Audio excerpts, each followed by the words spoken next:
Sufi yang Habib ni dia cerita lain-lain tau. Tapi tak apalah kita sebut.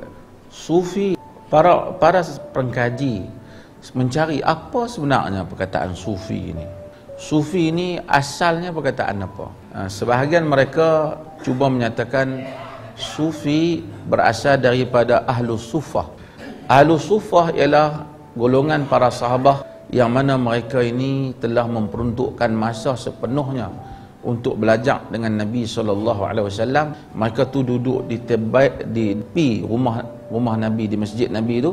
Kita tengok yang di tepi tu, kalau kita pergi dekat dengan masjid, dengan makam Nabi tu, ada had belakang tu, di situ tempat ahlu sufah, di mana orang-orang yang fuqara, miskin, tak ada apa, tapi hanya sepenuh masa duduk di situ belajar dengan Nabi SAW. Biasanya sahabat-sahabat lain mari bagi makan kat mereka. Mereka ini penuntut dan mereka ini banyak mengambil hadis-hadis Nabi SAW. Antara mereka ialah Abu Hurairah radhiyallahu anhu. Mereka ini disebut sebagai ahlu sufah. Maka sebahagian golongan mendakwa bahawa sufi berasal daripada ahlu sufah, tetapi tak betul dari segi linguistiknya, dia tak betul dari segi bahasanya, tak betul. Kalau sufah, dia tak boleh jadi sufi, dia tak boleh jadi sufi, dia kena jadi suf. Jadi tak boleh. Banyaklah perbahasan orang pasal apa, main mana perkataan sufi ini. Akhirnya kebanyakan mungkin boleh bersetuju sufi mungkin daripada bulu, baju suf, baju bulu. Jadi suf macam yang dipakai biasanya pada musim sejuk. Kerana golongan-golongan yang zuhadul awail, dia panggil. Mereka ni disebut sebagai zuhadul awail. Zuhad, golongan zuhad yang awal, ahli-ahli zuhud yang awal.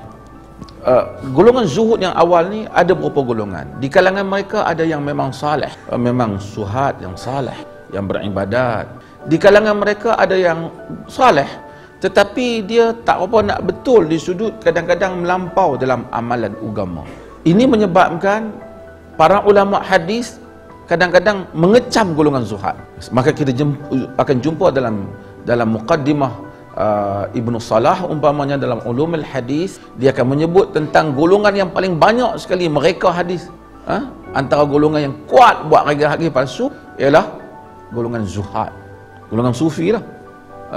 Kerana mereka ni suka reka hadis-hadis fadail, hadis-hadis fadilat.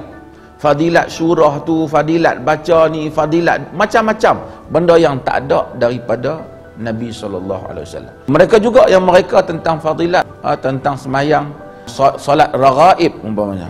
Semayang raghaib yang disemayang yang bala ni pakai nak hidupkan balik, yang disebut Ihya Ulumuddin menyebutnya. Tetapi semua imam-imam termasuk Al-Imam An-Nawawi rahimahullah mengkritik dan menyebut ini adalah hadis yang palsu. Mereka juga menyebut membangkitkan fadilat-fadilat tertentu bagi malam nisfu Sya'ban umpamanya, dan berbagai-bagai lagi. Walaupun secara umumnya ada hadis tentang nisfu Sya'ban, tetapi dengan amalan-amalan itu tidak pernah disebut. Dan juga banyak lagi fadilat, baca surah tu dapat yang ni, baca surah ni tak miskin, baca surah ni dapat duit, tak kira lagi lah.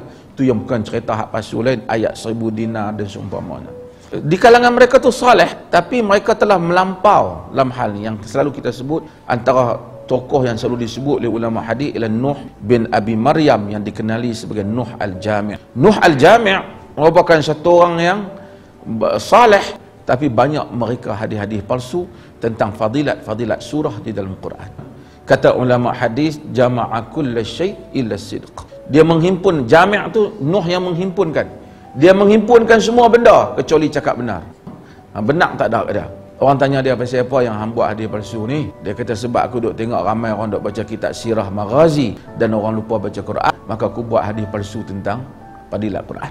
Quran tu tak perlu hadis palsu. Ada hadis yang sahih tentang fadilat Fatihatul Kitab, ayat kursi dan seumpamanya.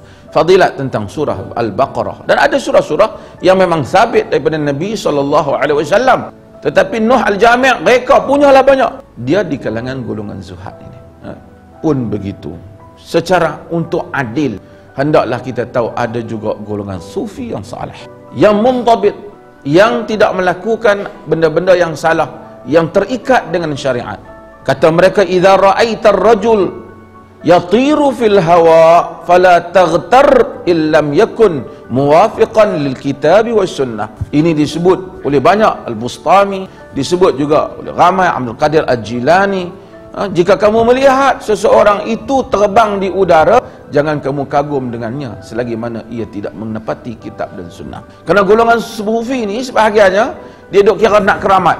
Tok wali kami boleh berjalan atas ayak, yang ni boleh minum ayak. Yang ni boleh apa, terbang dalam ayak. Dia tipu orang awam tentang hal ni.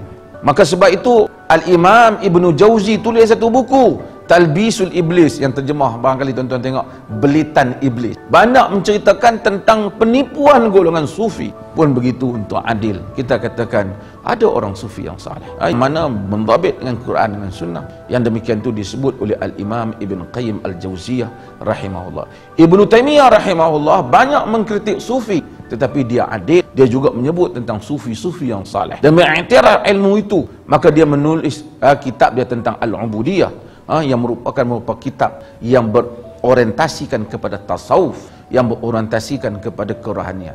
Dan kitab Al-Imam Ibn Qayyim yang terkenal, yang menceritakan tentang Madarijus Salikin, tentang fi manazil iyyaka na'budu wa iyyaka nasta'in, iaitu Madarijus Salikin, tingkatan-tingkatan golongan salik. Salik ialah istilah yang digunakan oleh orang sufi yang menuju orang-orang yang menuju kepada Allah Subhanahu wa taala. Kalau sufi itu bertepatan dengan Quran dengan sunnah, tak apa. Tapi kalau main sufi, hadis palsu, sekarang ni pakai mengaku sufi belaka. Sebab apa? Pakai sebai serban atas baju, bubuh serat belah kanan ke kiri. Lepas tu berasa dia sufi lah. Lepas tu maki tak kisahlah, maki orang-orang ni. Pantang orang kritik sikit, Wahabi terus dah.